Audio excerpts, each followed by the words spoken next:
In the spring of 1971, a brutal military crackdown in East Pakistan drove a massive wave of humanity across the border into India.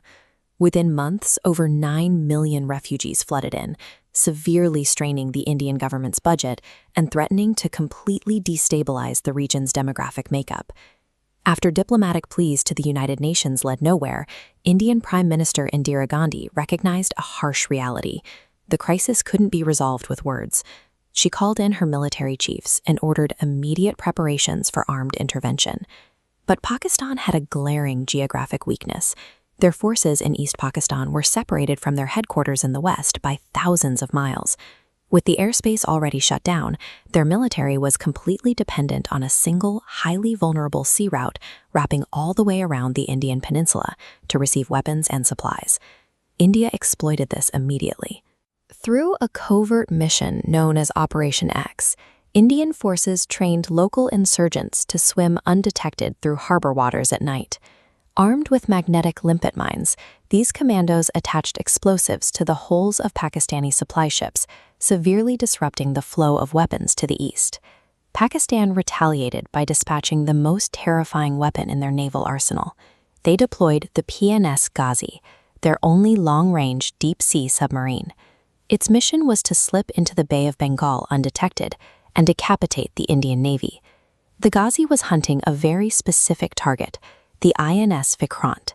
This aircraft carrier was India's most powerful asset, commanding the skies over the ocean. But at that exact moment, the Vikrant was sitting in port, vulnerable, waiting for boiler repairs and replacement parts from Britain. The tactical dilemma for the Indian Navy was severe.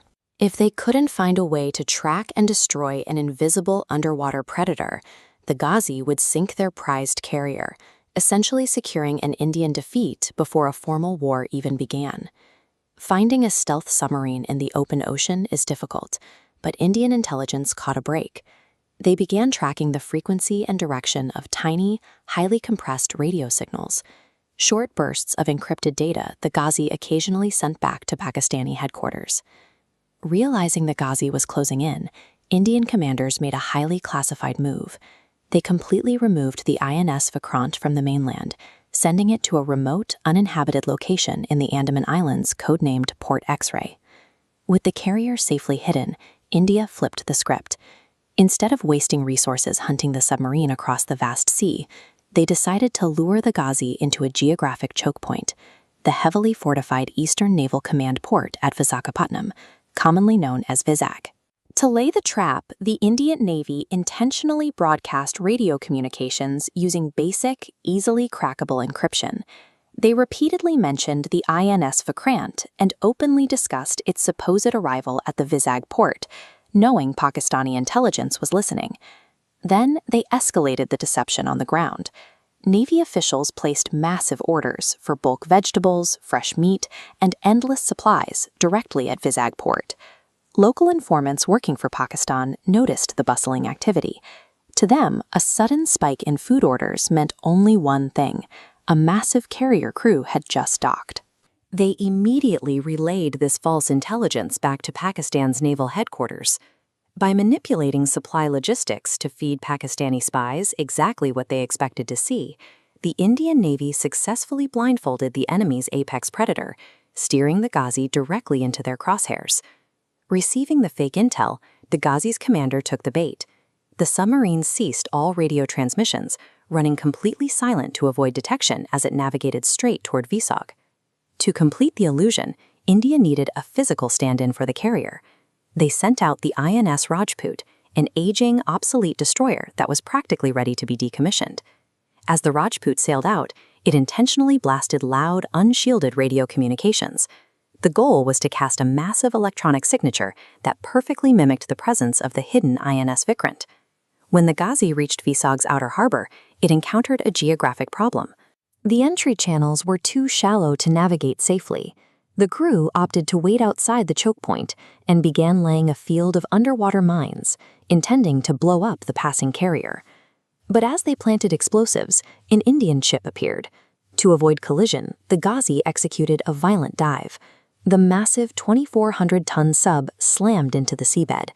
The impact severely damaged its structure, dislodged its live torpedoes, and left it hopelessly stuck.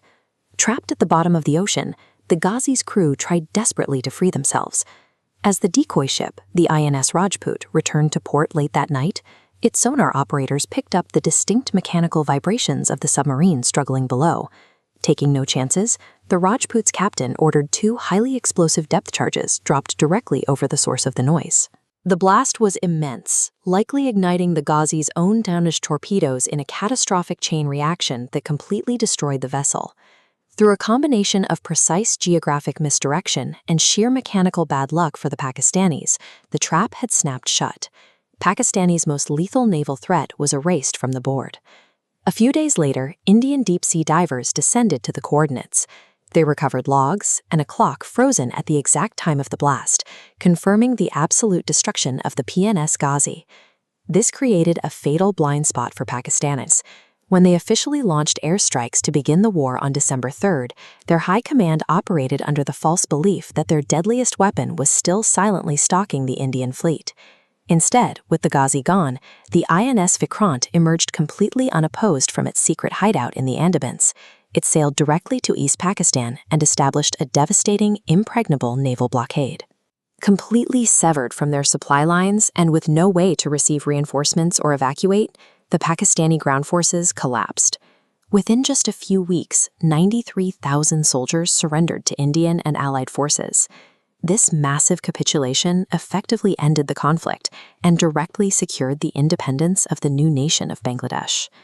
The decisive naval victory of 1971 proves that military dominance isn't always determined by the stealthiest technology or the heaviest firepower. Sometimes, weaponizing human assumptions and placing a fake order of vegetables is enough to seal the fate of a nation.